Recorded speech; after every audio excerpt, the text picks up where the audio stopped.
Why Our Schools Need to Change is a presentation of the Local Control Project, an organization dedicated to building community support for America's schools. This videotape features Jamie Vollmer, who is president of the Local Control Project.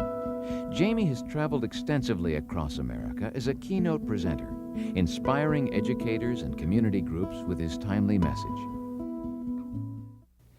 Hi, my name is Jamie Vollmer. Thanks for coming. I need to say at the outset that the purpose of this video is not just to disseminate information about school reform.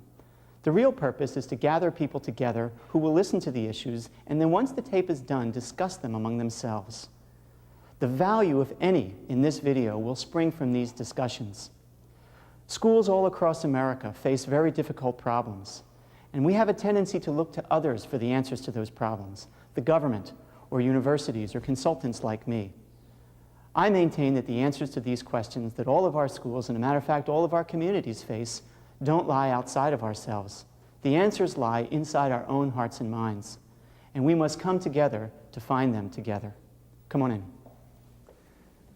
I got into this world of public education through the door of business and education partnerships. I was an original member of the Iowa Business and Education Roundtable. And I want to tell all the educators in the room in particular that I used to sound like many of your business people may sound today. I said things like, what's the matter with our schools? What's the matter with our educators? If I ran my business the way you people run your schools, boy, I wouldn't make any money at it. I admit it. I said all of those things. I did not understand the very real differences between the world of public education and private enterprise. Now, we don't have the time to go through my personal transformation and how I understood those differences. I will just say, as a shorthand way of communicating what I know now, that I believe in my heart that nobody in America has a right to criticize public education unless he or she has spent a warm Friday afternoon locked up with a room of 8th graders.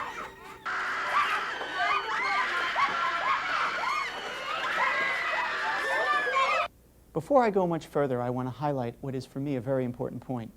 Anytime I talk about school transformation, I am not talking about teachers and administrators doing a better job. This is not about doing a better job. This is about doing a different job. Why? Because we're doing a better job than we have ever done at preparing kids for the world of 1950. That's the fact. That the society has changed faster than the schools have changed. We have to transform our schools so that they prepare our students to succeed in the future, not the past. I know there are many reasons why our schools need to change, but I want to offer 3. The first is fundamental, and that is that the current system is built upon a faulty premise.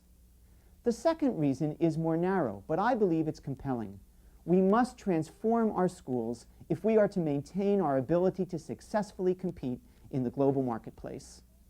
And the third reason is that as our schools have attempted to adapt to massive social change over the last 3 to 4 decades, they become very confused.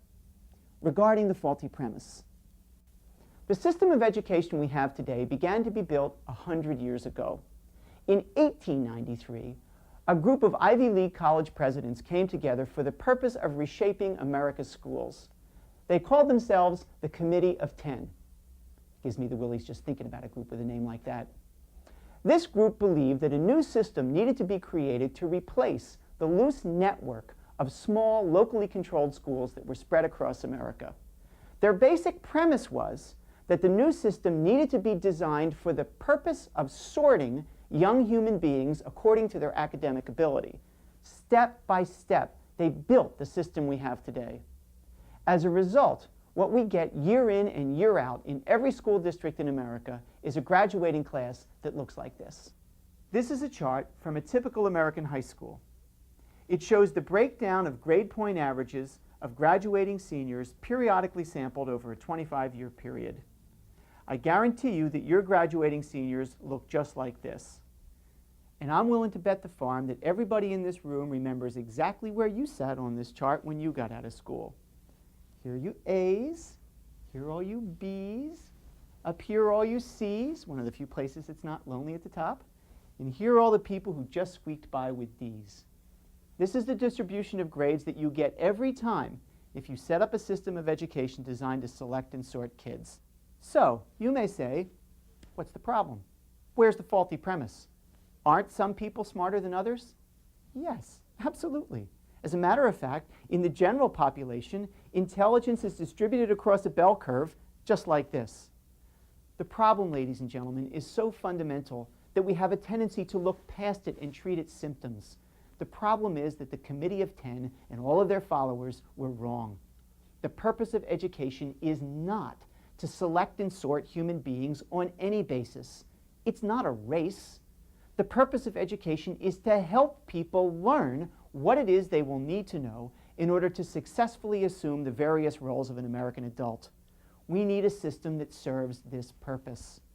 This does not mean, as some have suggested, that everyone will emerge from high school the same.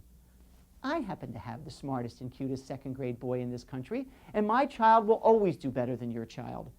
There will always be a variation in the quality of our graduates. But if we create a system of education where everyone clearly understands what the students are expected to learn, and where the schools are flexible enough to help virtually everyone graduate knowing what it is he or she will need to know to be a successful adult, then we will serve the true purpose of education, and in the process, we will eliminate the tremendous indignity and unfairness that a selecting and sorting system produces, and we will greatly diminish the huge variation in quality we see now, where a national merit scholar can graduate in the same class with the same diploma with a student who can hardly read.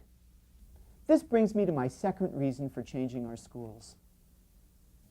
At this point in the conversation, a fair question would be, hey, if our system of education is so flawed and unfair, why'd we put up with it for almost 100 years? One answer is, from the perspective of the American economy, the system worked. We've never needed a lot of highly educated human beings in order to make the American economy go. Historically, a small handful of people were paid to think for a living. The vast majority of American workers were paid to do exactly what they were told to do. And our schools were specifically designed to produce these two kinds of workers in proper proportion. And they have done and continue to do an excellent job of preparing people to succeed in America's great industrial machine. Now, I think you can all see what's coming. The problem is that America's industrial economy is disappearing before our eyes. It's being replaced by an economy that is driven by information and knowledge, and the kind of worker that's needed in order to advance this economy is dramatically changing, and our schools must change as a result. To attempt to prove this point, I want to talk about America's economic competitive advantage. Throughout most of America's history, our understanding of our competitive advantage has remained relatively stable, only changing twice in almost 300 years. And for most of that time, our competitive advantage was linked directly to natural resources. Our ancestors developed things from and of the land in order to succeed. During the 17th, 18th, and most of the 19th century, this natural resource-based economy was relatively simple. As late as 1890, 80% of American workers were self-employed. The majority of these were farmers, with the rest in the trades or small commercial enterprises. These workers used physical labor and general-purpose tools to harvest the land, extract resources from the mines, or produce finished goods. And in this way, they earned a decent living. During this time, America's schools were small and locally controlled. And from the perspective of the American economy, they definitely served the needs of the time. 90% of the nation's jobs required little in the way of formal education. In 1890, the dropout rate was 93%. Almost no one went to college. In fact, few people made it past the 8th grade, because education beyond that was considered a luxury. Young people were expected to work as soon as they were able to help their families prosper. This natural resource-based economy prevailed for hundreds of years. But at the turn of this century, the world and our economy began to change, and our understanding of our competitive advantage changed with it. As the agri-based economy gave way to the industrial age, America's new competitive advantages were found in systems of mass production. Increasingly complex and expensive machines were used to transform raw material into finished goods. The assembly line was designed and refined to increase worker productivity, produce large numbers of standardized products, and drive down their unit costs for worldwide distribution. The majority of American workers, who just a decade earlier had been largely self-employed, now hired out their labor to large industrial organizations. They entered a world built on the theories of Frederick Taylor, where most people performed routine jobs that could be filled by interchangeable, low-skill workers. Military-style corporate bureaucracies with top-down control became the American way of work. Workers were not asked to think about what they were doing. Thinking, planning, and detailed job description were reserved for management. Machines were designed to reduce to a minimum the skills a worker needed to perform a given task. Workers became extensions of the machines, with little discretion or control. It may not sound like a rewarding workplace, and it might be argued that it resulted in a tremendous waste of human potential, but the system worked. By the early 1960s, America had the world's preeminent economy. America's competitive advantages, our productivity, production techniques, machines, and technology were the envy of the world. Businesses grew, and unions worked to ensure that some of the economic benefits were passed on to the workers. At the time, it mattered little that we had created a nation of low skills and high wages. Not surprisingly, as our economy changed, our schools changed, and the system we have today began to emerge. The schools of the early 1900s were placed under tremendous pressure to adjust to the new industrial reality. And the image of schools as factories became a powerful organizing metaphor. Corporate-style boards of education were created to manage rationalized accounting systems and standardized operating procedures. Financial considerations came to be synonymous with educational considerations, and in the process, the quality control of education was turned over to the accounting department. School administration became centralized within increasingly formal structures. Administrators, especially superintendents, were charged with the dual responsibilities of increasing efficiency while raising educational standards. At the same time, teachers became functionaries for management directives, increasingly deprived of any significant role in the setting of educational goals. Teacher discretion and autonomy were reduced. Teacher-proof kits and instructional packages flooded the schools, further eroding the status of teaching as a profession. As for the students, they were treated as raw material, moving along an assembly line at the sound of a bell. They were grouped according to age. They were all expected to graduate. They were sequestered from the real world in classrooms where a tolerance for routine work was cultivated. Everything was standardized: school calendars, school architecture, school materials, and textbooks. The curriculum was broken down artificially into discrete units of knowledge, and these units were administered by different teachers who rarely collaborated.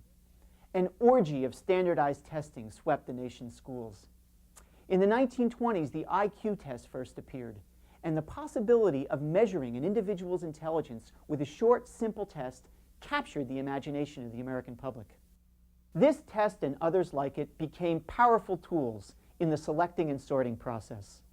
And all throughout this century, schools refined their techniques of labeling students and channeling them into the two-tiered world of work. In short, what happened was the industrialization of education. Once again, it might be argued that this resulted in a tremendous waste of human potential. But the American economy was expanding and people got jobs that provided a decent living. Americans were, for the most part, satisfied with our system of education. At least they were up until the time that the economy began to change.